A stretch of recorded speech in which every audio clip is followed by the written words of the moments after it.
续来看南投鹿谷乡的蒋雅村，最近出现着大量的乌狗虾，互在地乡亲是真困扰。讲天气若愈热，狗虾活动力就愈强。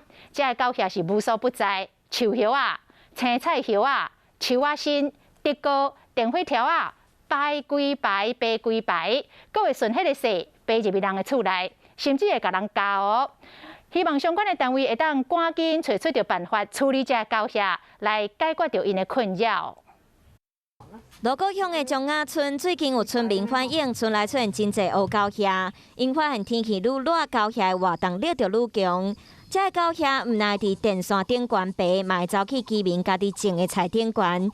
晚的时阵无注意，就会互狗虾咬。即马佫会走去厝内，互因感觉真困扰。 这狗遐电火线直直行，水管直直行，行到室内拢是狗遐。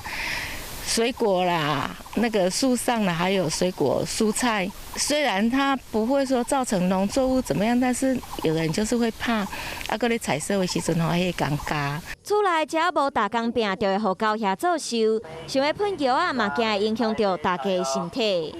我们协议中，他准备安排时间，再一次，用消毒的方式，用喷洒的药剂的方式来消毒。